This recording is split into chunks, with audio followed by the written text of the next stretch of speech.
The Raiders are the only winless team in the league, while the Dolphins are 3-0. What a wild weekend in the NFL. What's up, everyone? You're listening to the Purple Huddle Podcast with Kevin and Durp. I'm Brandon. Our special guest today is a good high school friend of mine and a fan of a team in the NFC North. What's going on, Nick? Tell us a little bit about yourself and who's your team. Hey, my name's Nick. I'm from Indian Head, Maryland. Grew up down in Indian Head, Maryland. Went to school with you over in Lackey High School. Yes, sir. Chargers. Represent.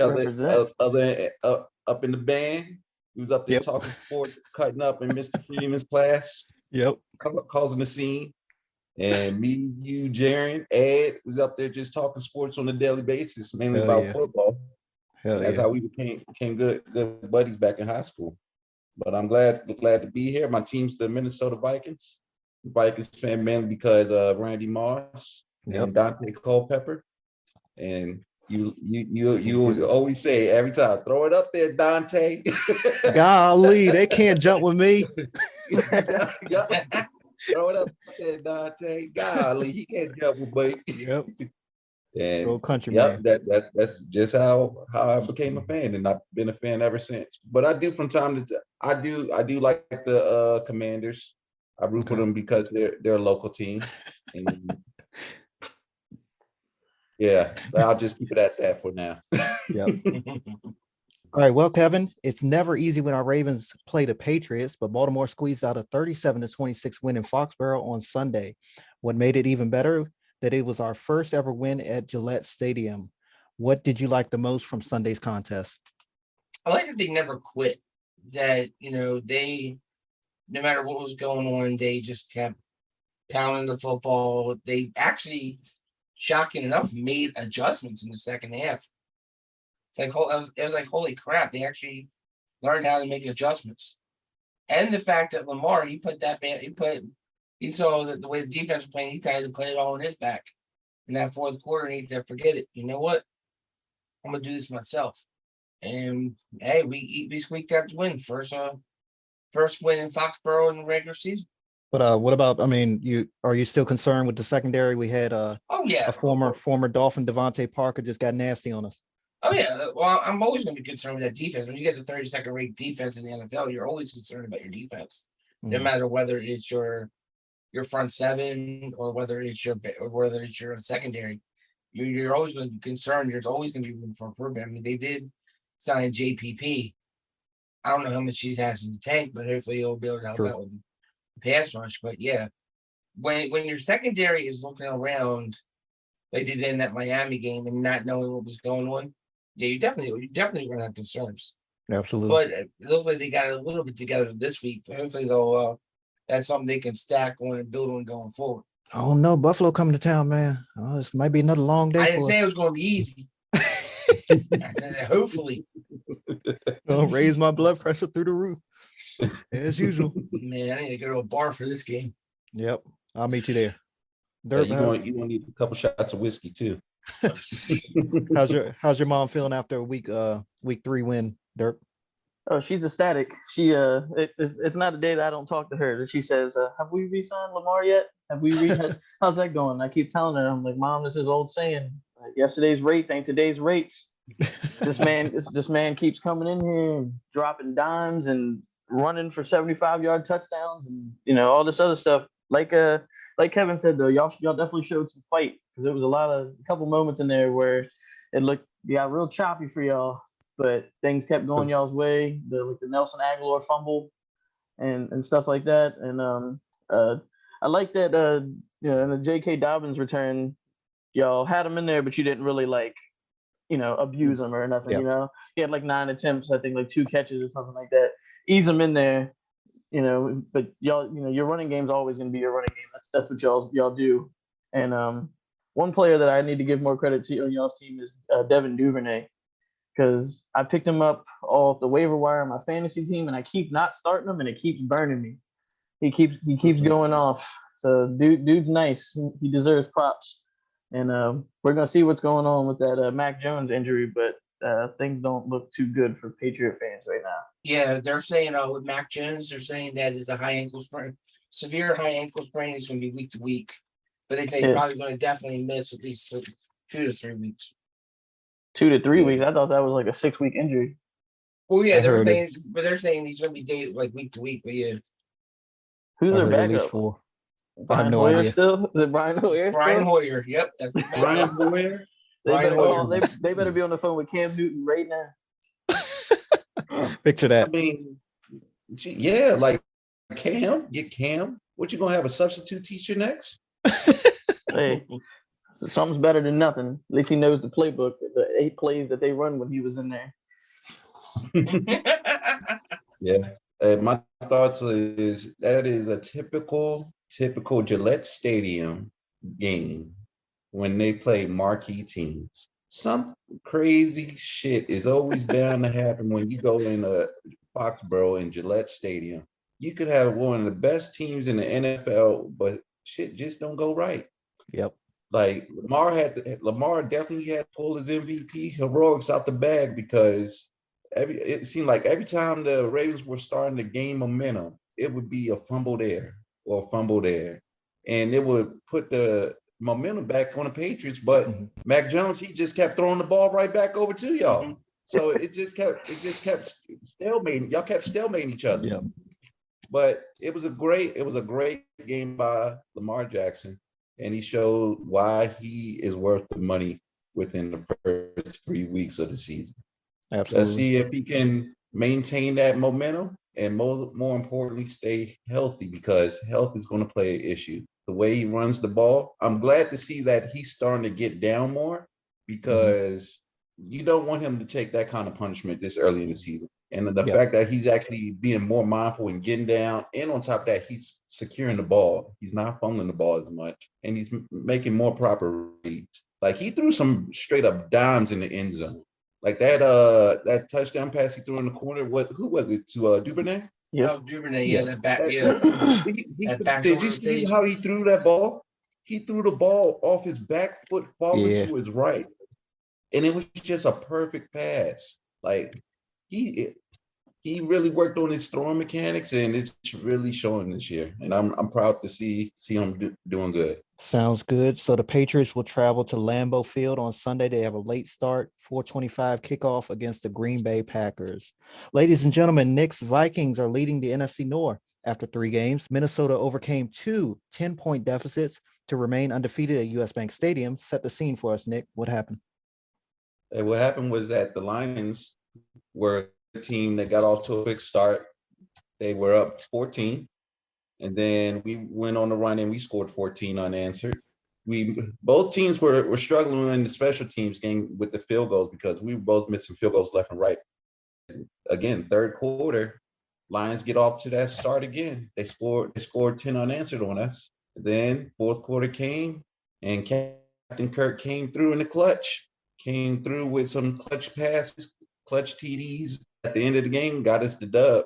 And I couldn't be more happy to see us get a win over the Lions because I'm tired of losing to the Lions, especially when we gave them their first dub last year. I'm still salty about that, but hey, a win is a win, and I'll take it anyway. The only thing I gotta say is that I hope DC Cook he can stay healthy, and honestly, they have to stop running them inside the tackles. Because this is where all the injuries seem to happen. Every time he runs inside the tackles, he has a injury. This time he partially dislocated his shoulder, and he's saying that he's going to play. It's pretty much up to his pain tolerance. But I don't like to see him get injured. I'd like to see him stay healthy and see him be the Dalvin Cook that I know, where he's making good cuts. He can catch out the backfield and keep this offense going. But I also would like to see Justin Jefferson be more involved. I think they took their foot off of getting him involved the past 2 games. Like the first game was just perfect on how they had the game plan revolve around. Past 2 games, they really laid off of it. They've been focusing more on Dalvin Cook, getting Thielen involved, and everybody else involved. But I think to really keep the offense as good as it is, they need to focus more on trying to get Justin Jefferson the ball. First of all, I'm happy about the win, and I do agree that you need to get definitely get Justin Jefferson involved. But they got to figure out a way of not letting somebody like Jared Goff put 24 points up on the board. and I mean that comes down to your defensive play, which I ain't seen that defense in a long time. Hey, for Minnesota. The Lions are new and improved. Yeah. Yes, they are. Yeah, this definitely ain't your daddy's. It's definitely not your daddy's Detroit Lions when they're putting the bags on their heads and walking around wanting the GM fired. I tell you, and I tell you, looking on the Giants end, you got Josh Reynolds for 6 for 96. And the funny thing about it is last year they did it without their primary weapon. I mean, TJ Hawkinson, he had 3 for 18. And they still managed to put 24 up. But you know what? But Kirk Cousins and Kirk Cousins faction said, forget this. We're going to make them realize they're the Lions, and he put it on his back. Put 14 in the fourth, and led them to victory. I tell you, this Lions team, they're not one to blow everyone anymore. Yeah, definitely. I think that this team has a lot of grit, and it starts from the top, comes down from Dan Campbell, like we were saying before. They like playing for him. The Dalvin Cook injury, we're gonna see how that goes, but it's always good to have a good backup because it seems like every time he gets hurt, Alexander Madison comes right in, and y'all don't really miss a beat when it comes to the running game. It's the same thing with the Lions with DeAndre Swift getting hurt. You know, Jamal Williams, he balled out in this game even after DeAndre Swift left. Like he said, they came down from 14 to nothing, came back from a 14-point deficit and did their thing. Jared Goff threw that interception on their last drive to give them more hope, and it was field goal miss after field goal miss after field goal miss in that game. Like it's been all year. Yeah, with the Justin Jefferson situation, I don't know what's gotten to Jeff Okuda here lately, but these past 3 games, whatever, he's been strapping. Like while he was on Jefferson, only 2 catches allowed for 9 yards. Mm-hmm. He's been putting in work. Everybody had him written off as a bust and everything. He kept getting hurt and everything and all that, but I think he's finally putting together a good string of games and showing he belongs in this league. Yeah, I think it's a lot that needs to be said about the Lions though, because the Lions really do have a good team this year, and I don't think it's enough to be said about that team. Like especially with DeAndre Swift, he has an ankle injury right now. Just imagine if they could actually use DeAndre Swift as much as they want to, how more dynamic that team is. And then you have Amon-Ra St. Brown. That dude is a beast. The way they use him, and especially in third down situation, almost like the ball's going to him third down, and he still gets the ball. And we're not even talking about that's Jared Goff's security blanket. Yeah, we're not even talking about Hawkinson, who was their primary weapon this year. Mm-hmm. You know, you get and then they added DJ Shark to the mix. It's like it's weird to say that the Lions have weapons. Yeah, true. Hey, it's going to be I'm gonna tell you like this: it's going to be a very, very interesting NFC North division this year. Because if the Lions are playing like that, I don't know who's going to come out the North. Because the Lions can catch fire anytime and give Green Bay or us or Chicago like hey. Like seriously, it's a stacked division. Like we can say Justin Fields he can't throw the ball, but the dude's 2-1. The defense been playing great, and the run game is amazing. That man Roquan Smith ain't nothing to play with. Y'all need to pay that. Yeah, Roquan. Don't screw that up. Let me tell you something. Being a long-suffering from Chicago Bears fan, they will screw that up, and you'll see them walk. Even though the GM stepping down in the year, they will still figure out a way of screwing that up. And you'll see him in another jersey. You watch. Hopefully, I have no faith in that front. I have no faith in that front office whatsoever. I heard that, Durp. Yeah, we could use another linebacker. Hey, no. All right, so the Lions will be at. Y'all should be all right. So the Lions will be at Ford Field on Sunday. They'll host the Seahawks, while Knicks Vikings, he'll have to be up early to watch his team on Sunday. They're in London against the New Orleans Saints. Monday Night Football featured a classic NFC East rivalry when the Giants hosted the Cowboys. Dallas pulled away in the second half to secure the road win 23-16. The offense took a while to get going, but thankfully we have this defense that held us down until we got it going on. Shout out to Tank Lawrence. I always give him a hard time because he always talks that hot boy shit and all that rah-rah, and then he gives us like 4 sacks a year. But he had 3 in this game, so I can't really hate on him. One thing that I noticed is we got a lot of players this year that are stepping up.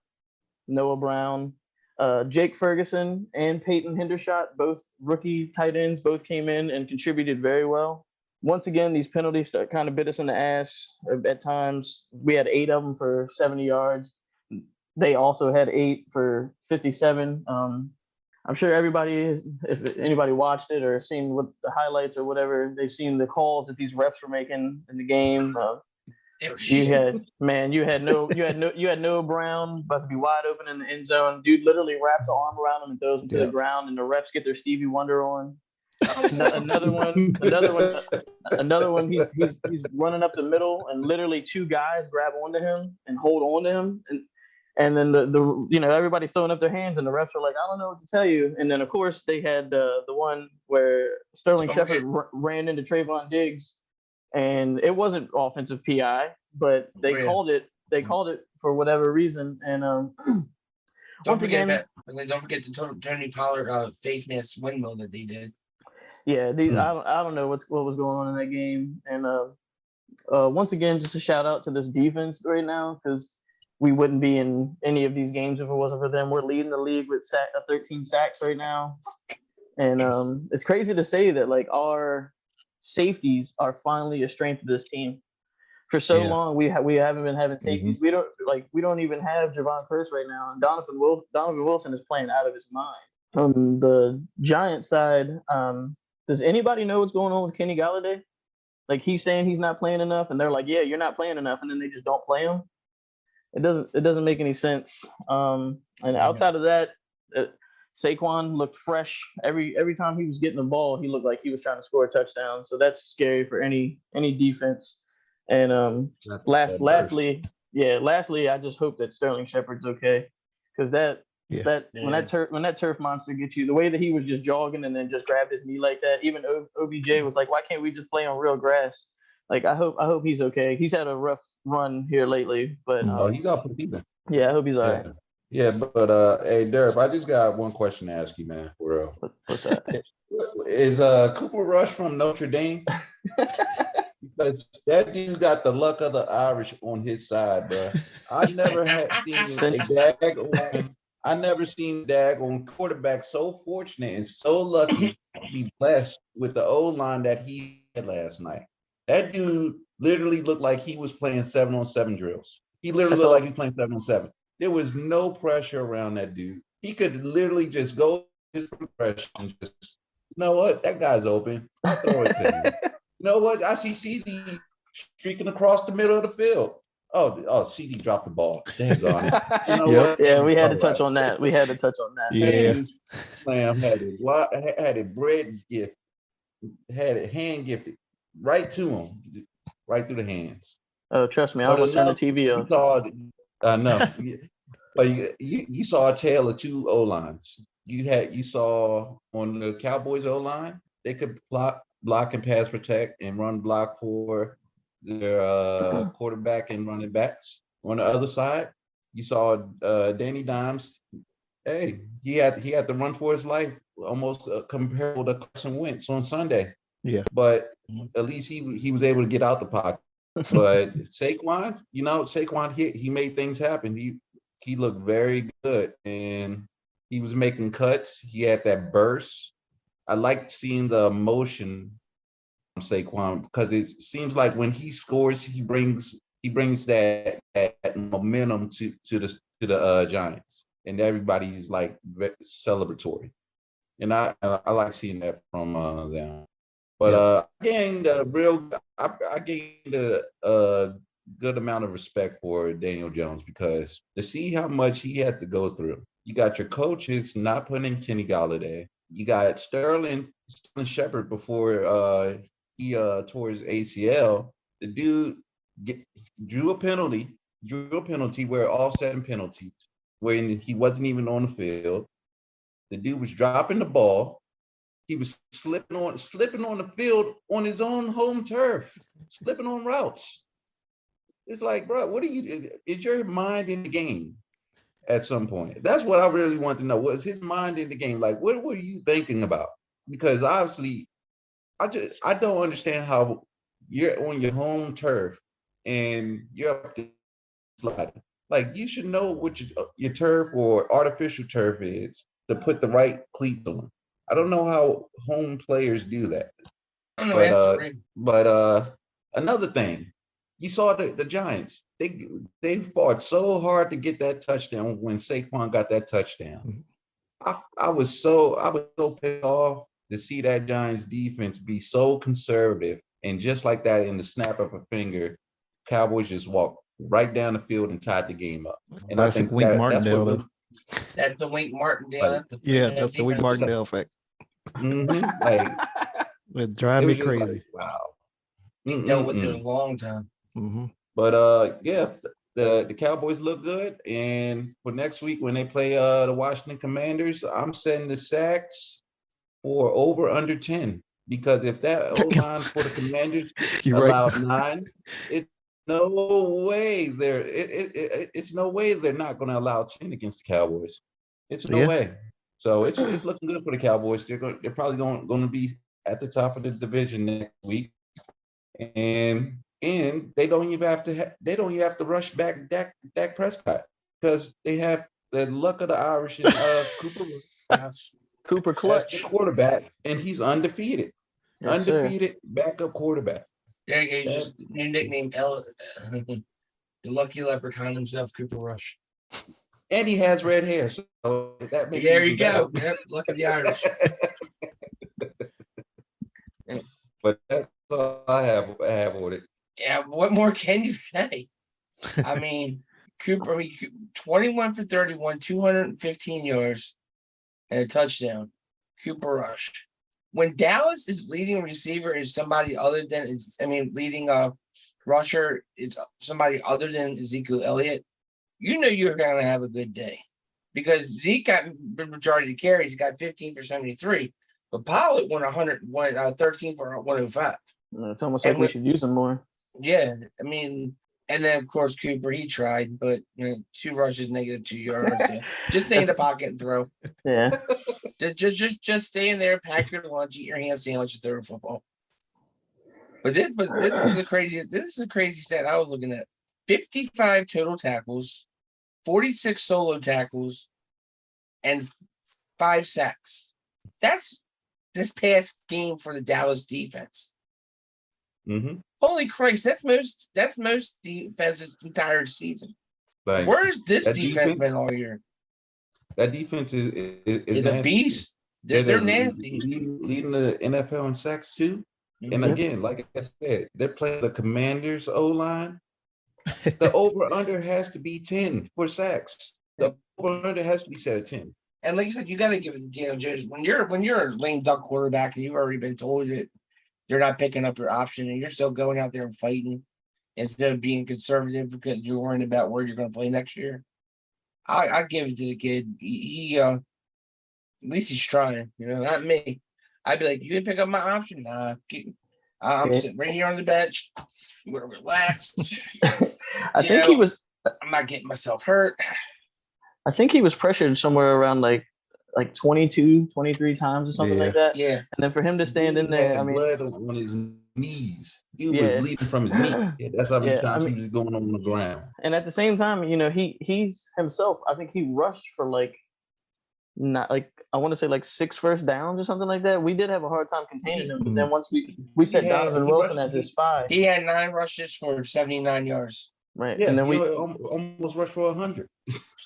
Yeah, but then at the end of the game, we put Donovan Wilson as a spy on him, and it was like every other play was Donovan Wilson getting a tackle on Daniel Jones. Yeah, I think y'all realized y'all had to put a spy on him, because if y'all didn't, he was going to continue to use his legs, because he was throwing the ball to the people, but they was dropping the ball. Like the throw to Sterling Shepard, he dropped it. Then he had to throw to Kenny Golladay on 3rd down. He dropped it. Like, somebody got to come and make a play for him other than him.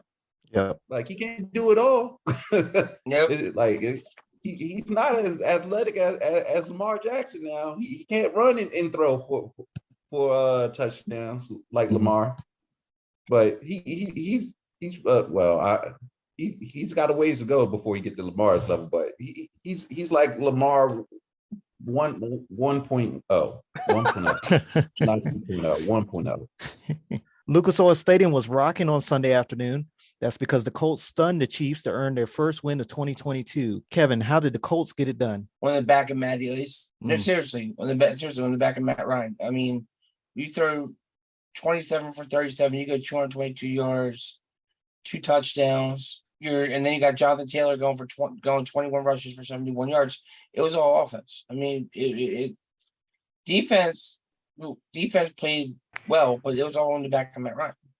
And it was a Matt Ryan we have not seen in years going toe to toe with Pat Mahomes. I'll be honest with you, when I saw this matchup, I thought it was gonna be a bloodbath. I thought Kansas City is going to rock every which way, but then it was like the old Matt Ryan showed up. The Indy's defense played the way the Indy defense should have been playing the last 2 seasons. Mistakes on it was the interception from Mahomes, and they pulled it out. The luck of the Irish effect, as we should say. Yeah, Mahomes did not look like Mahomes at all in that game. No, I think this game comes down to the Colts just flat out outplayed the Chiefs, like in every aspect. There's nothing really that they can blame it on. First downs, the Chiefs had 20, Colts had 19. The plays, the Colts had 60. The Colts had 69, the Chiefs had 60. There was only 2 turnovers by the Chiefs, 1 by the Colts. I think the Colts just flat out outplayed them. Matt Ryan stepped up. A lot of their players stepped up.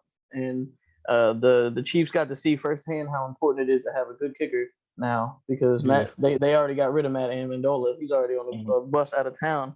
Yeah, I saw that.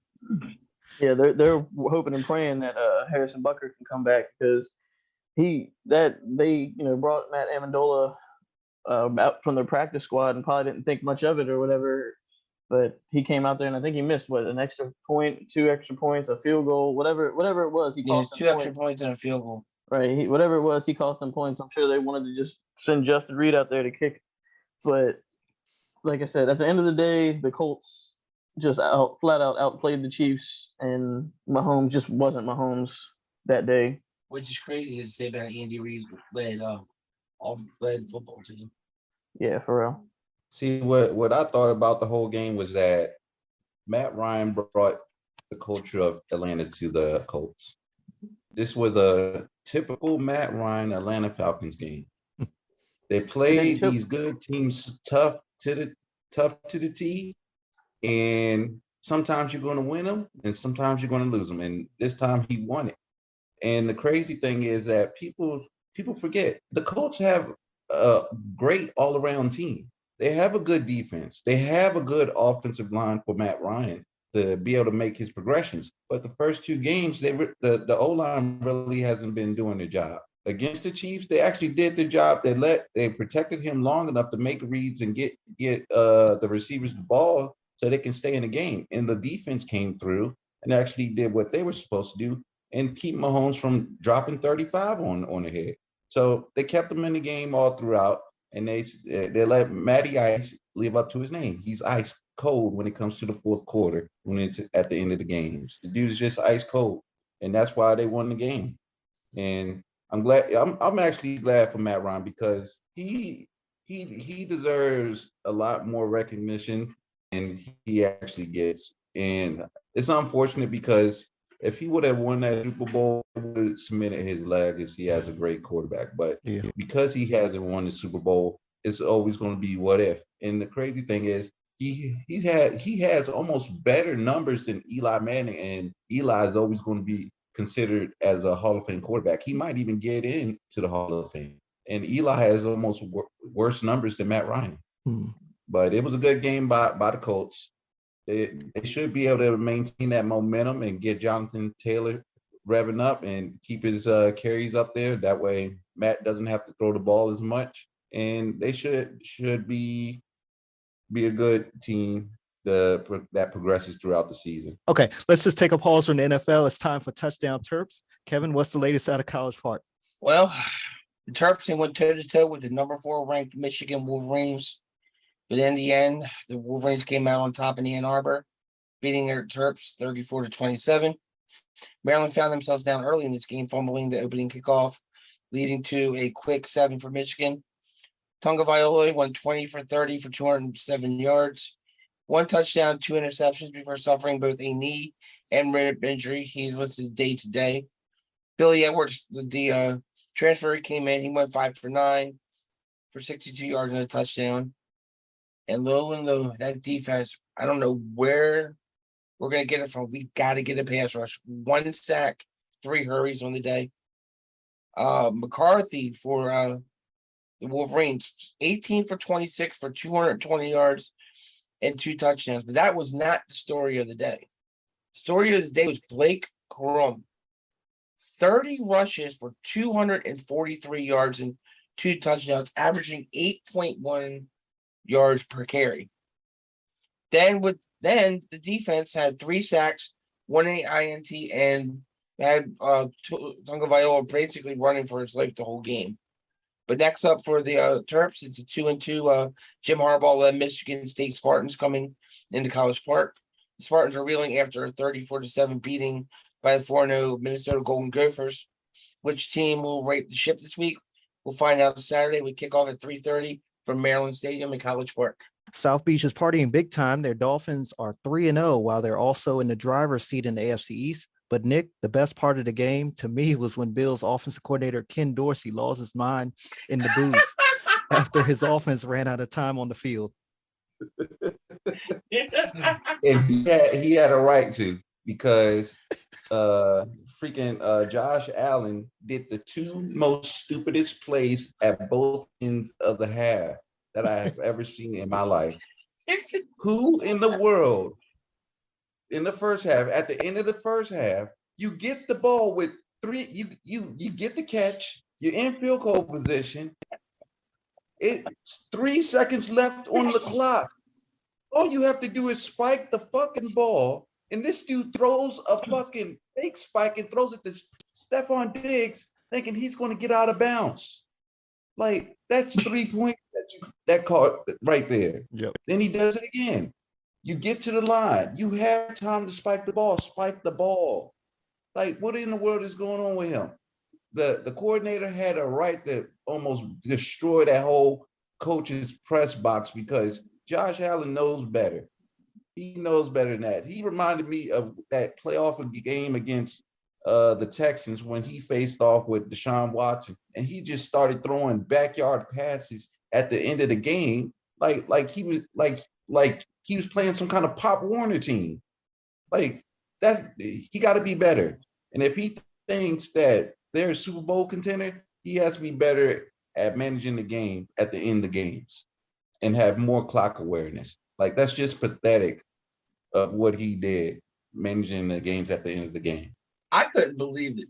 When that man ripped that whole table apart, I'm like, okay. But, and everybody's saying, yeah, Josh Allen, yeah, he did some stupid shit in that game, but the man still, in the end, did throw for over 400 yards. He did throw for 2 touchdowns.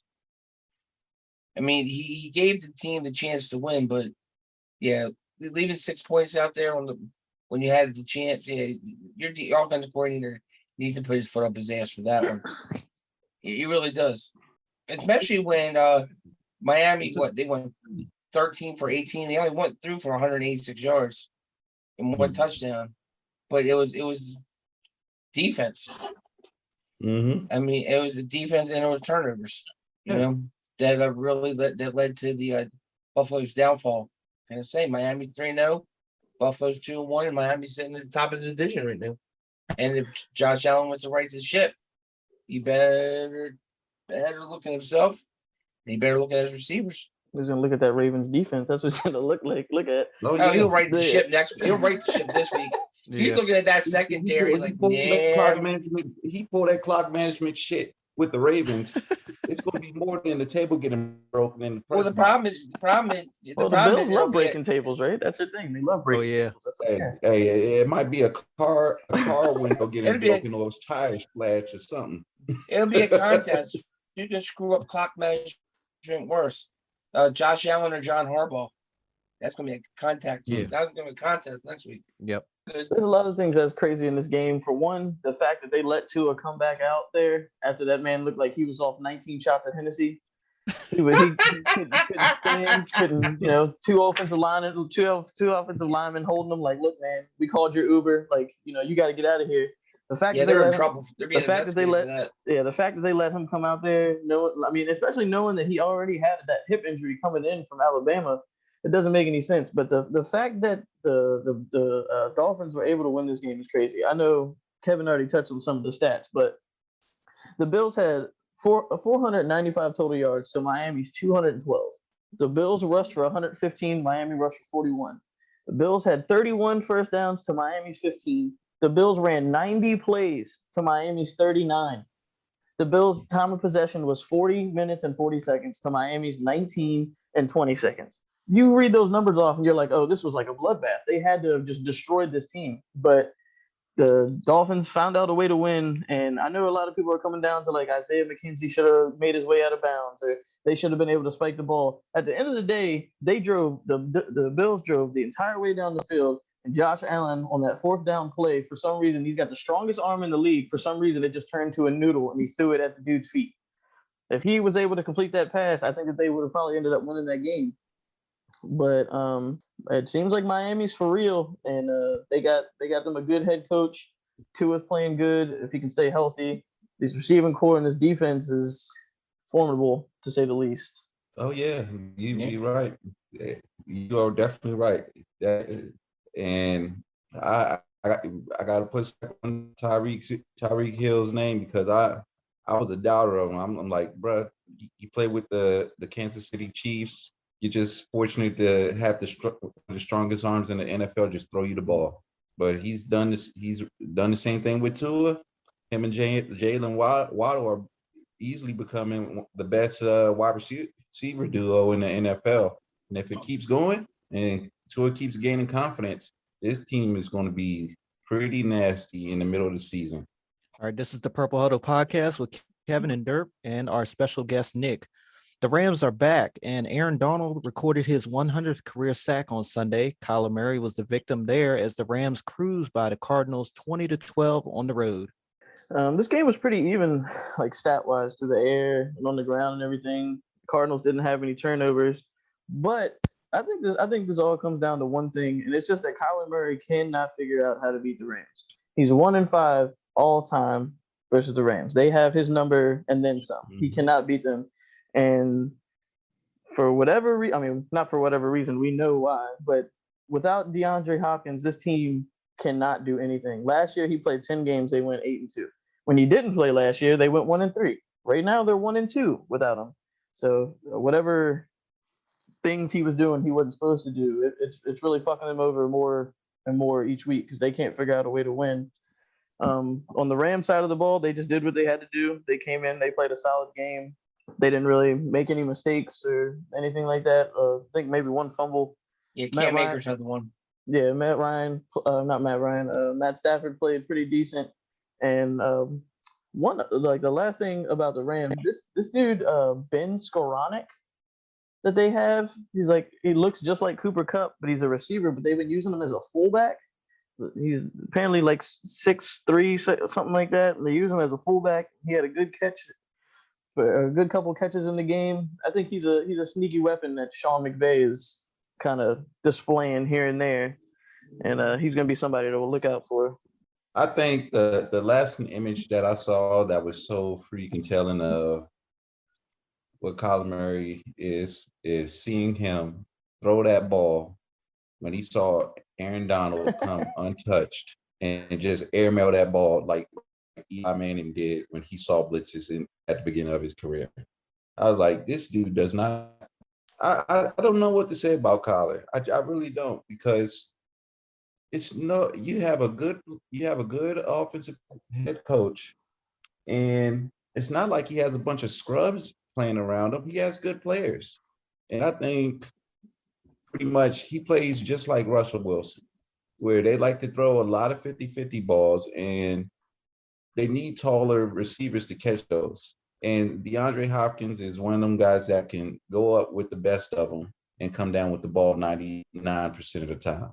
And because he doesn't have him, he can't throw them 50-50 balls. Like, even AJ Green can still do it, but this is not the prime AJ Green. This is the tail end of AJ Green. And you can't do that as much with AJ. But at the end of the day, you should be able to orchestrate offense to get down the field and score points at an efficient rate. Like, I just don't understand how he's struggling. I really don't. But it's going to be interesting to see how he can continue to play without D-Hop. Because if this is what's in store for the rest of the season, it's not going to look good. It's not going to look good. And all that money they gave him, and they at one point put the stipulation in, you gotta go look at film. They're gonna have second thoughts about that contract. You shouldn't have to put in your quarterback's contract. You got to actually watch film. Well, I mean, if I ask you this question, tell me what you guys think. 15 first downs to 23 first downs. 46 total plays to 81 total plays. 339 total yards, 365 total yards. You would think with the team with the more plays and more first downs and the most yards would win, right? Mm-hmm. That was Arizona stats. They had 81 plays, wow, 23 first downs, 365 yards to LA's 15 first downs, 46 plays, and 339 yards. And they lost by 8. To me, that boils down to two things. It boils down to your quarterback-led team and your defense. Mm-hmm. Because if my defense is holding a team to only 46 plays, you better march your ass downfield and get me a score. And they're not. They're not. It's I don't know what the pinpoint on it. I don't know if the league's just caught up with Kyler and the honeymoon phase is over with this guy. Like you said before, Nick, if I have to put a clause in your contract that incentives you to watch film, I don't want you as my quarterback. I'm sorry, I just don't. Yeah, like that. I've never heard that. I don't want you and I don't need you. No, like never came public. Nobody has ever put a stipulation where you have to look at film. That should be automatic, especially if you are the quarterback of a franchise. Exactly. Like, that doesn't make any sense.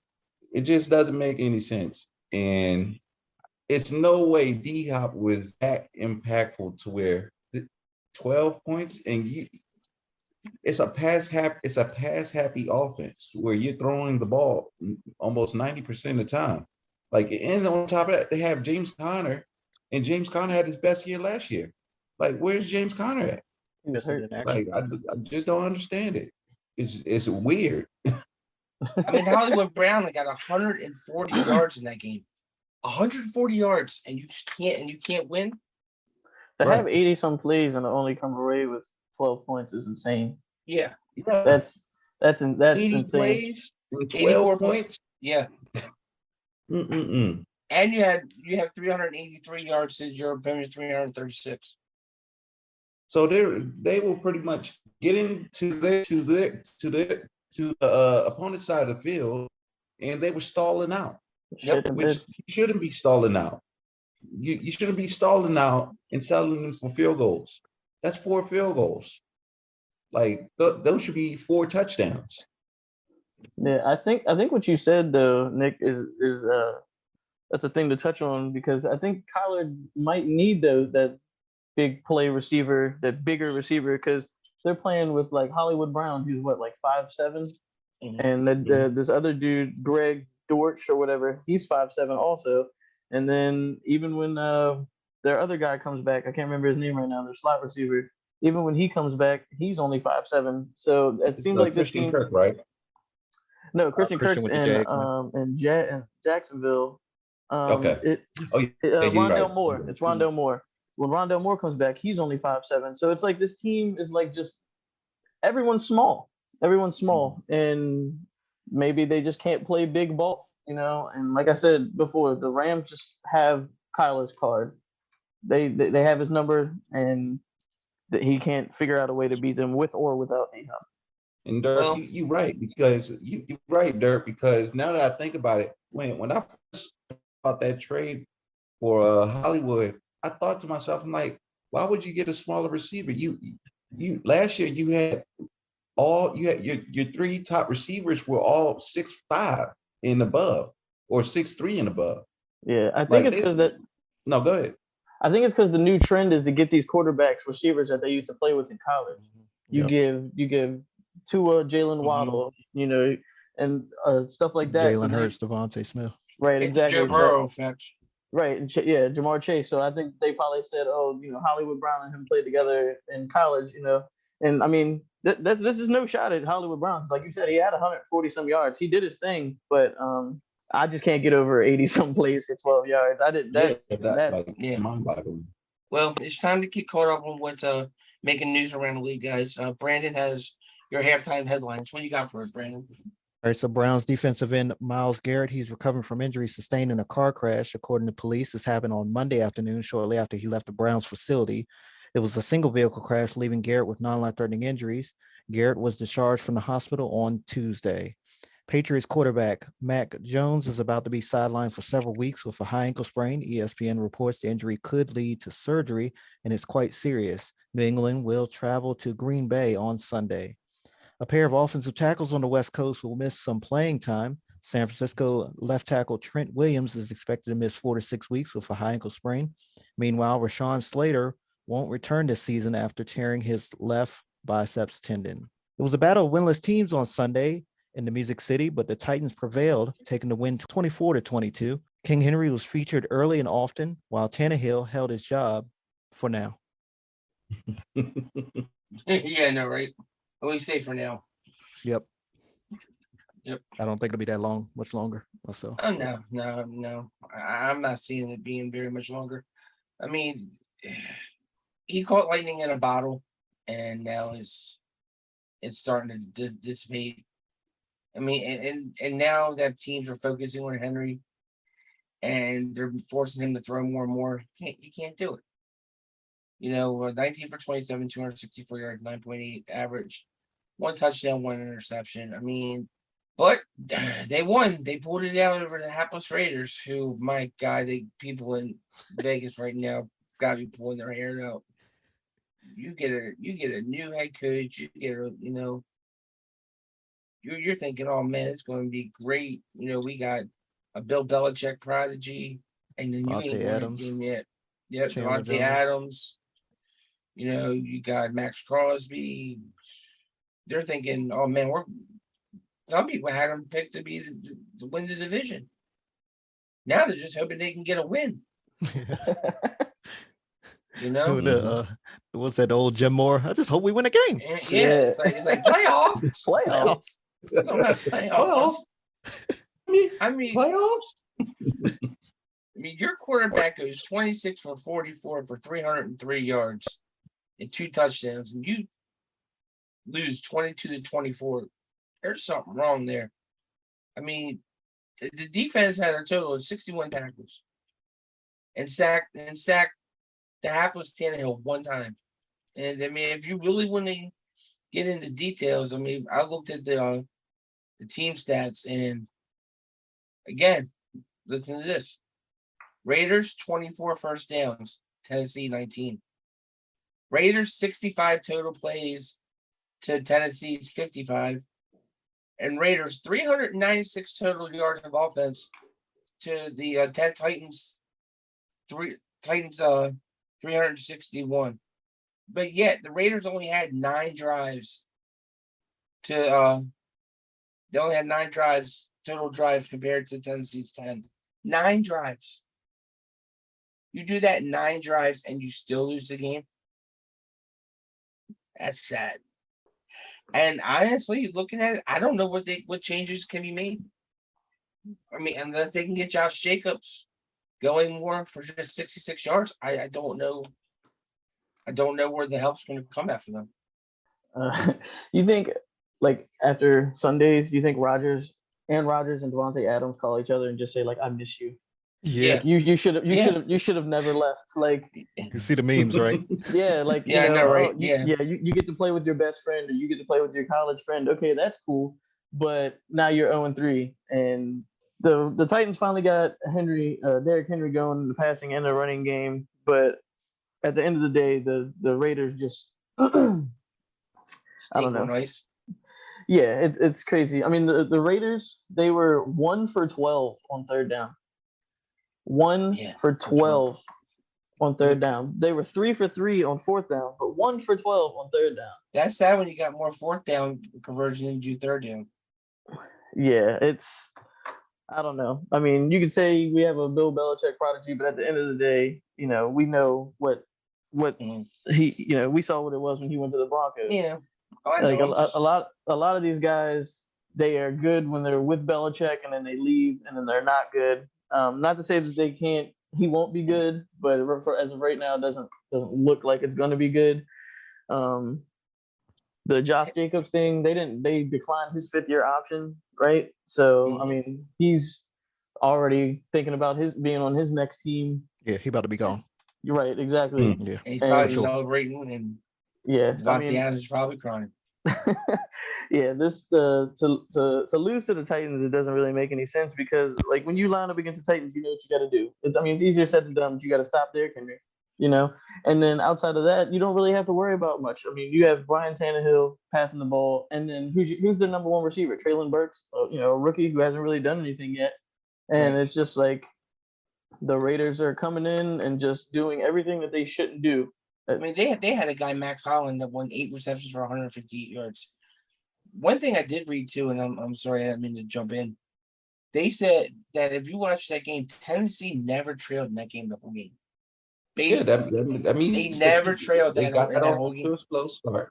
Yeah, that means the Raiders got off to a slow start, and they were never able to recover from it. So that means they need to stop getting into a slow start, because they lost by 2 points. They were in the game. I mean, they had Hollins. Hollins came to play, the wide receiver for them. Mm-hmm. He made some unbelievable catches from Derek Carr, and even Devontae Adams had a good game. He had a unbelievable catch in the back of the end zone where he just straight up mossed somebody. Like, at the end of the day, it comes down to making plays at the end of the games, and when you can't convert the 2-point conversion, and on top of that, you can't get a stop to help you get a win, that's what happens. Just gotta play better. Like, I really didn't see anything wrong with how they were calling plays. It was just that they got off to a slow start. And when you get off to slow starts, sometimes you're not going to be able to recover from it. That's been their story all year, though, too. Mm-hmm. It is. The Raiders, starting slow. But with the offense like that, with the players that they have, it's crazy. You know, like, how do you have Darren Waller and Hunter Renfrow when he's out there, and Devontae Adams and Max? Like, how do you have all these people and then you start slow? It doesn't make sense. Like, you should be going out there lighting up every team every time you step on the field. But something's not clicking. Yeah, it's hard to put your finger on it, because you could say the defense, where they're not getting enough sacks or forcing in enough turnovers, or you could say the offense, where they're starting off slow and they're having to work their way back into the game. Like, it's just a multitude of things, but it's definitely the one main thing is getting off the slow starts. You have to at least put yourself in a situation to where you're not constantly finding yourself behind the 8 ball all the time, and at least be in the lead for once, to where you can at least be like, okay, we're off to a good start. Let's maintain that momentum throughout the game. So down by the Bay, Tom Brady and the Bucs fell just short of possibly forcing overtime thanks to a delay of game on a 2-point conversion. Green Bay snuck out of Raymond James Stadium with a 2-point win. Are you concerned with the Tampa offense, Nick? I am not concerned. I just think that because they lost Mike Evans due to him pushing Lattimore, and people need. I think Marshawn Lattimore needs to stop messing with Mike Evans because Mike Evans is clearly about the life, so he needs to stop messing with him because he don't want that work from Mike Evans. He already showed he would do it. So stop messing with him, Marshawn. Stop, just leave him alone. But I think once they get Mike Evans back and they get a healthy Godwin, I think the offense will be where it is. If they can get a tight end that can come in there and produce like Gronk did, then that'll be added value to them. But they and on top of that, people have to realize they played the Green Bay Packers defense. The Packers defense is good. They got good players on that defense. So I'm not surprised that the Packers defense held Tom Brady to only 12 points. But I think the bigger story is the Green Bay Packers. The Green Bay are not scoring like they are. Like 14 points. Yeah, Aaron Rodgers. They got they're missing Devontae, but 14 points. I think he needs to be more worried about that when they're playing marquee teams. Aaron Rodgers needs to be more worried about that because if this is what they're scoring now against Tom Brady, just imagine when facing better teams like the Chiefs, how it's going to be. That's going to be tough. Like you're going to have to put points on the board. But yeah, I'm not too worried about it. It's Teflon time, and Tom will find a way to win the game. That's always how he's been. So he's won more with less. So I don't pay no mind for that. I'm not concerned at all. I mean, Tom Brady is one of those quarterbacks he'll get the most out of anybody he plays with. And so to me, if there's one thing I would be concerned about, if I had to pinpoint something, I would say it's the run game. When Leonard Fournette is only taking 12 carries for 35 yards, is averaging only 2.9 yards a carry. When you get late into the season, when you need that rushing attempt, if that stays status quo there, then maybe I'll be concerned. Tom Brady is 45, so he's going to eventually lose some wind down the line in the season. But if I had to say anything I worry about, if they don't get that rushing game going, then I would worry. But other than that, I'm not really worried about the Tom Brady lead defense. But on the other side, if I was the Green Bay Packers, I was worried. Yes, you beat Tampa Bay and Tampa Bay, but you beat them barely without Mike Evans. Your quarterback threw for 255 yards, 2 touchdowns, and an interception. You had 67 total rushing yards in that entire game. You are in a division where you're playing cold games where you need a run game, you need to pack a run game and a defense. If that run game stays the way it's going, you're not gonna be holding suit for long. So am I worried about Tampa Bay? No. Am I worried about Green Bay if that rushing attack stays the way it is? Yeah. And the other thing is apparently rumors out there is they actually did contact Gronk about coming back. And all he said was talk to my lawyer. So we may or may not see him come out of retirement for a third time. I think if the season gets later on into the season, and Brady calls up Gronk and says, "Hey man, I need you down here," I think he'll be there. I think he's on the next plane out.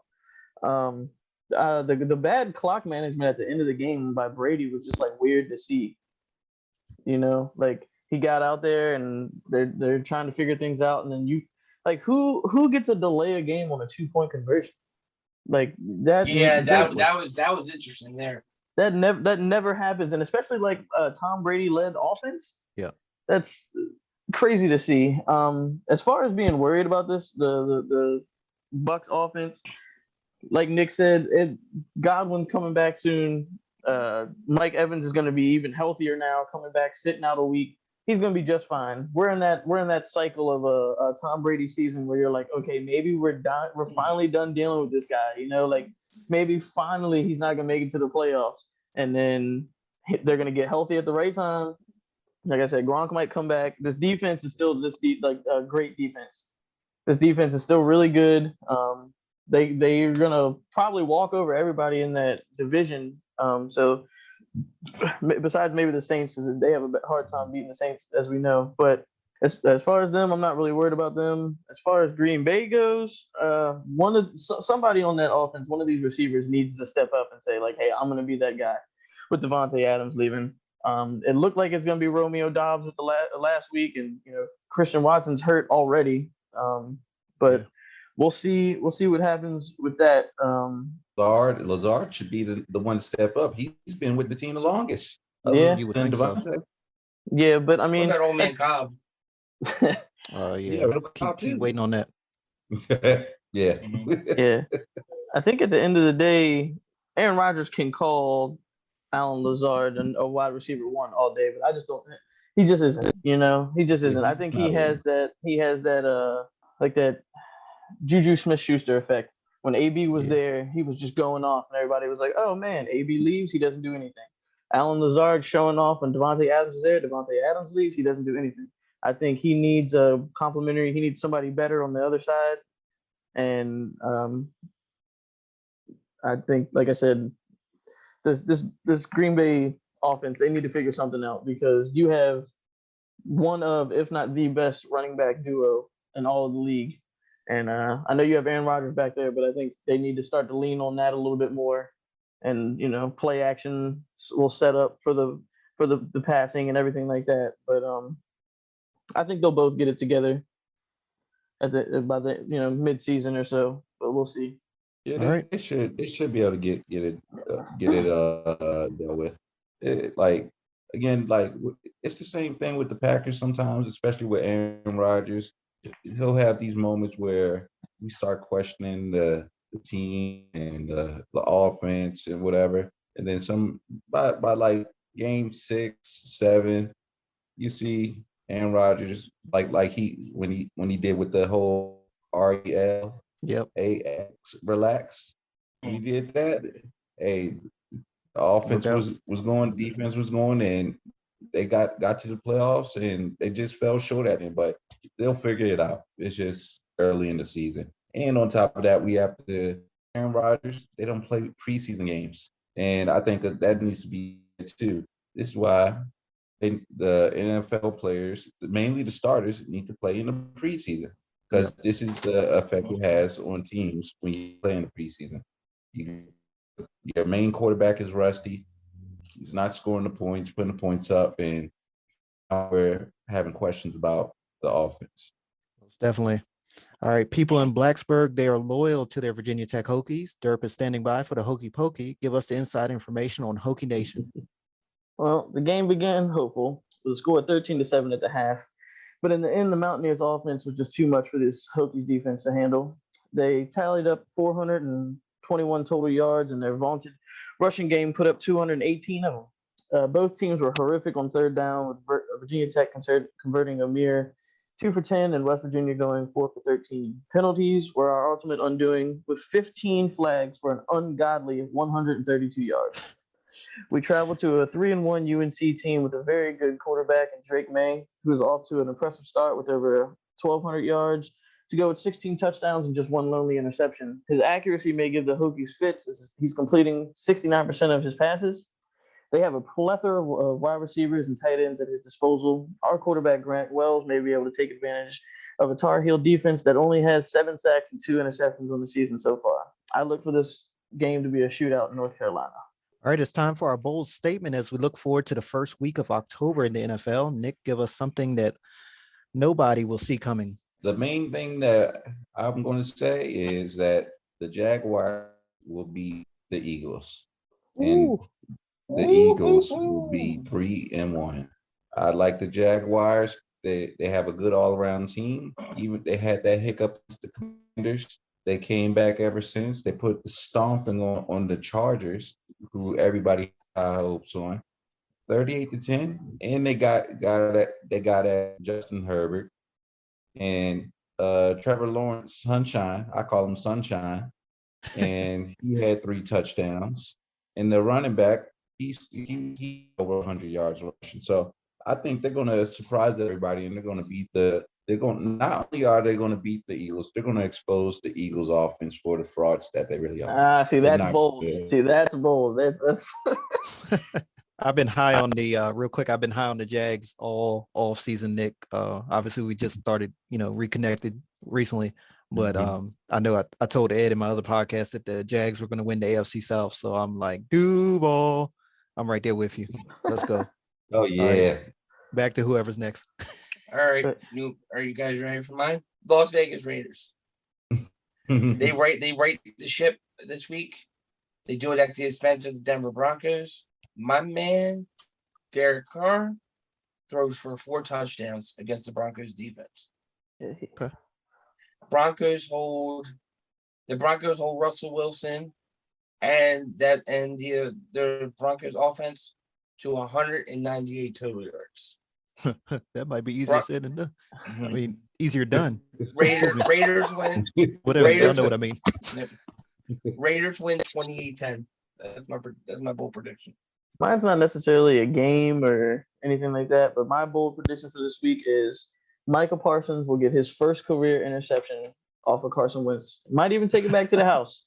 But I got Micah Parsons getting his first career interception because against the Giants, Micah Parsons lined up in 8 different spots during that game. So if Micah gets to him about 2 or 3 times or something, he might start getting skittish.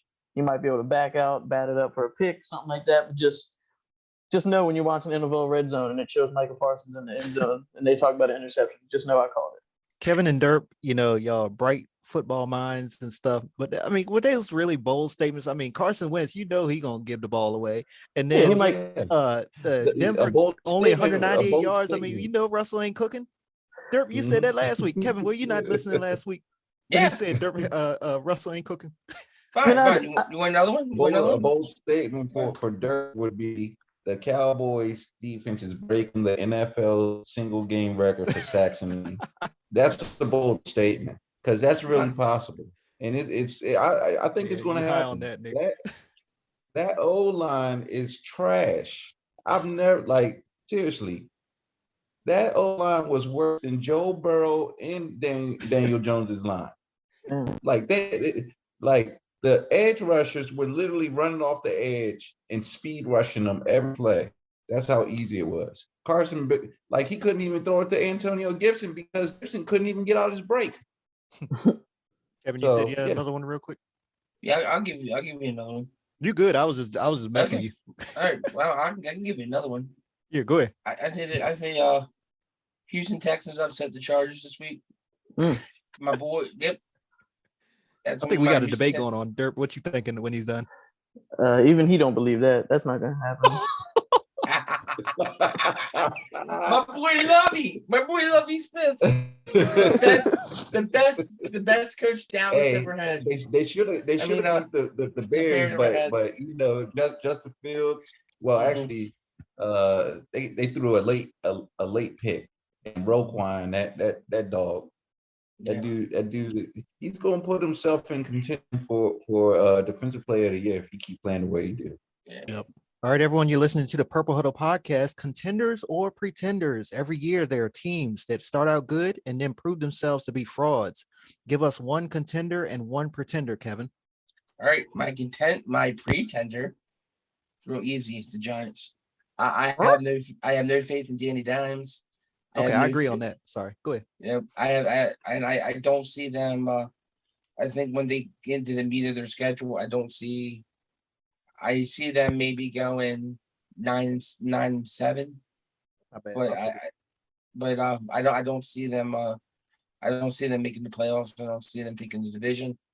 As far as my contender, I'm going to make it really easy, and you guys are going to tell me. You guys are going to jump on me, but I'm going to say it anyway. You know what? And I don't care. I got to go with the Tampa Bay Buccaneers. Any Tom Brady led offense, until you prove me otherwise, you're a contender in my book all the way to the very end. I'm about to write out some better rules for y'all.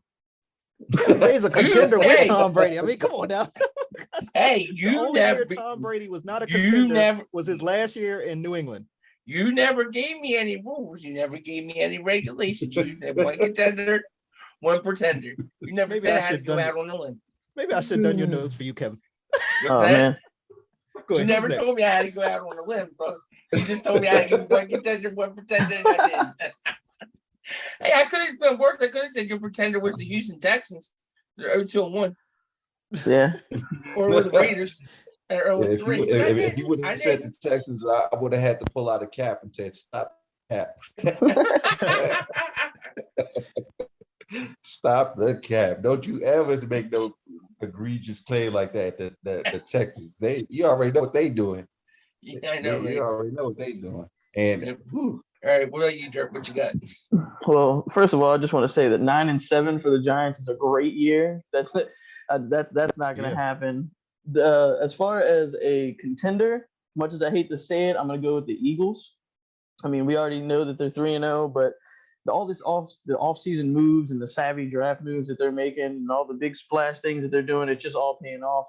Jalen Hurts is looking like an MVP candidate to start the season. Their defense is looking great.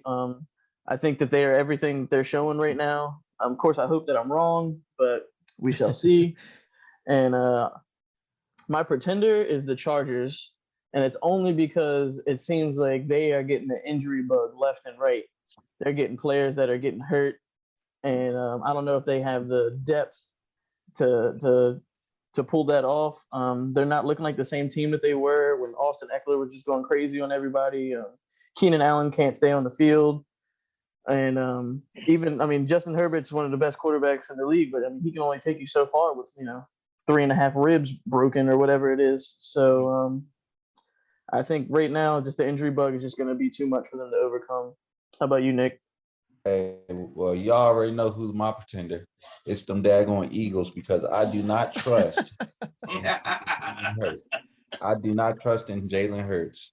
They run entirely too many RPOs. They throw the ball majority of the time, and as bad as the game against the Commanders looked, one thing that I saw that was that the defense was playing well.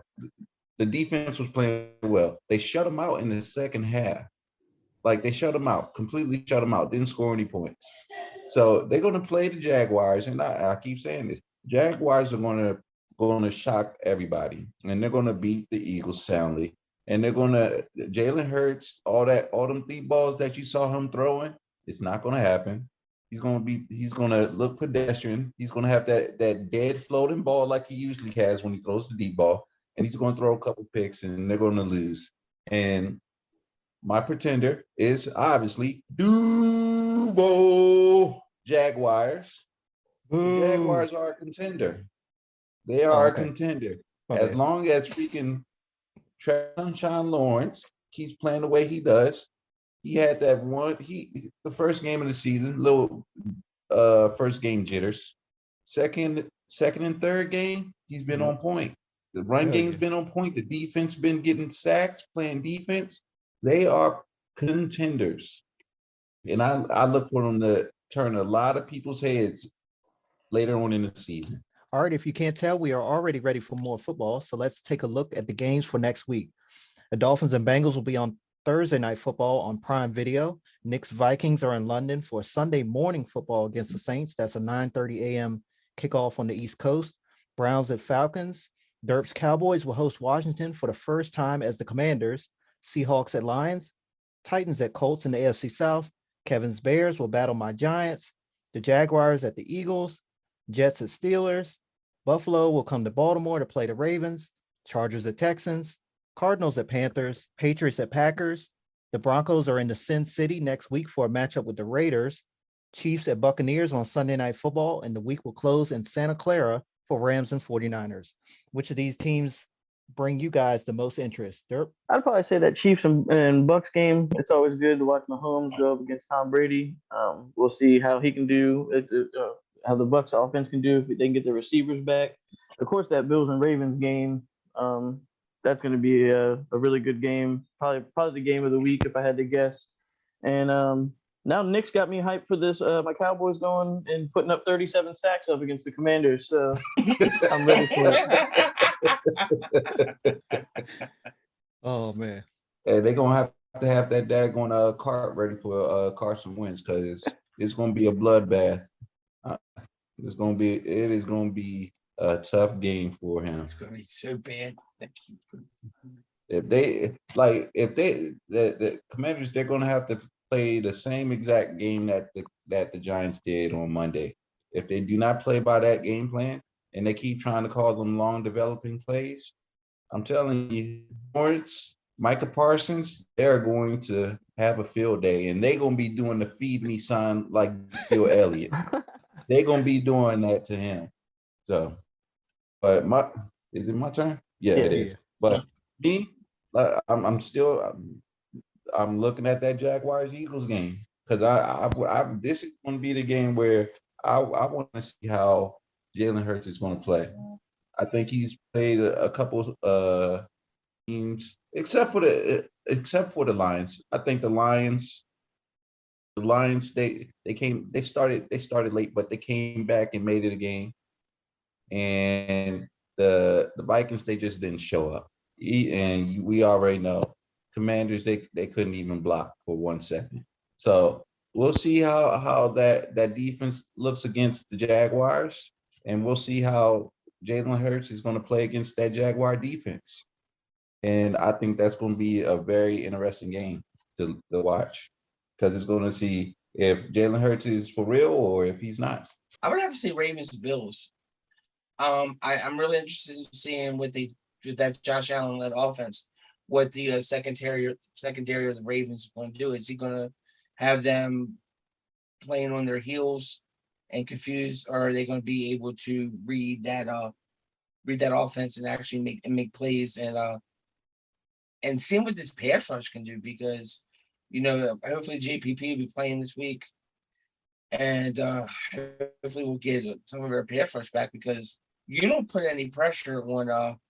He's going to throw for you all day, and he's going to pick you off all day. And so it's definitely going to be on that Ravens defense to see if they can break their ship, being a 32nd ranked defense, and actually get a pass rush. The other one is actually that intrigues me too is my Bears going up against Brandon's Giants. Because with a Wink Martindale the defense, let's see what Justin Fields can do. Again, is it going to be too much for him? Is the rush going to be too much for him? Can that line actually hold up against a Wink Martindale rush? I think that if Fields can get time to throw the ball, they might actually come out with a win on this one. But I don't know. I'm not too confident. I got a question for you, Kevin. What's up? Over under 10 completions for Justin Fields. Under, not because I know what Wink Martindale-led defense can do to a rookie quarterback, especially one like Fields who doesn't quite have it grasped yet. I've seen it firsthand with him here. So I would have to say under. I think they're going to try to run the ball. I think they're going to try to keep it out of his hands. But because if the Giants force him to throw that ball, it's going to be too much for him. The pressure is going to be too much. The Bears' offensive line isn't that great in pass protection to begin with, and if Wink brings the house, it's going to be even worse. You think the run game is going to show up for against the Giants defense? It's going to have to. Lil Herbert, baby. Yeah, it's going to have to. If it doesn't, then they're not going to have a shot at winning this game, because, like I said, Fields is not going to be able to do it on his arm. Not with what that defense was probably going to do, especially with the banged up offensive line that the Bears have. Okay. Can I just add one thing? Go ahead. Brandon's giving us all this shit. What's your bold prediction? Man, I don't even got one. See? Look at that. We had to do a IOU. Give me one more week. All right. Okay. I should have wrote one down, but I didn't even. You don't have no contenders, pretenders, nothing like that, man? I would agree with whoever said the Chargers are pretenders. Every year, I think they hype them up and they don't do anything. Contenders. I mean, I've been hyped on Jacksonville since the whole Christian Kirk all season with Trevor Lawrence going into year 2. No Urban Meyer. The fact, yeah, that too. That was a huge that's a huge impact, positive impact on him, and get that damn clown out of there. But yeah, I would go with the Jacksonville Jaguars as my contenders for sure right now. I didn't expect them to go in there. I almost picked them in our picks league, but something told me going from East Coast to West Coast, you know how that sometimes traveling like that, it just don't pan out good. And then I thought about it, man. Week 5 last year, the Chargers came to Baltimore. We both were 4-1, if I'm not mistaken, and we beat the hell out of them. They only scored 10 points. Everybody thought that was going to be a blowout. And I said, damn, I knew I should have went with Jacksonville. But yeah. Yeah, but how many times last year did we each take turns getting bit by Jacksonville? Somebody would be like, you know what, fuck it, I'm going to take the Jags this week, and they get beat fucking 30-14. You'd be like, see, this is why I don't pick them. Yep. But it's different this year. It's funny because you was the first one to do it. Like 2 weeks later, I did it. I was like, why are you picking Jackson? we all knew that there was something there, but the bad thing was that there was something there, and it was called Urban Meyer. Oh yeah. Nobody is worse than Matt Nagy when it comes to being a head coach. I'm sorry. Hey, he's over there doing his thing with Kansas City. You see him on the sideline with Mahomes on Sunday, boy. I was like, man, I feel sorry for Mahomes. Mahomes just got up and walked off. He just walked off like it's nothing. Because Mahomes, but you know what he was thinking? You don't make sense. Exactly. Because Mahomes looked at Nagy like, what the hell are you talking about, man? I got a Super Bowl ring. You couldn't even get a victory. But it's funny because the camera was on him, and like Mahomes got off with the tablet, and he just walked off like it was, and then he tried to play it off like he was going to talk to the receivers or something down on the other side of the bench. I'm like, yeah, you know what the hell? Why you walking away? Because that damn clown don't know what he's talking about. Mahomes don't know what he's talking about. Mahomes got into it with Eric Bieniemy. They were going back and forth too. So we'll see what's going on down there. I think they'll be fine. They're gonna brush it right on the table. Kansas City like to do that. Yeah, they'll be fine. Yeah, they'll be all right. All right. Thanks for joining us on the show, Nick. It was good catching up with you. You're welcome back anytime. Appreciate it, man. It was fun. All you gotta do is hit me up, man. I had fun. It was good discussion, man. Felt like old times. In the meantime, we'd love for you to email us your thoughts on your team, game predictions, and tell us what you'd like to see more from your team. You can reach us at purplehuddlepodcast@gmail.com. Be sure to follow us on Twitter at Purple Huddle Pod. Special thanks to all of our listeners for joining us for another episode of the Purple Huddle Podcast. We're looking forward to a big week 4 that'll include a rematch of Super Bowl 55, a classic NFC East rivalry game, Washington versus Dallas. For Kevin and Durp and our guest, Nick, I'm Brandon. Buckle up, everyone. It's going to be another great football week. Have a good one, everybody. All right. Take it easy.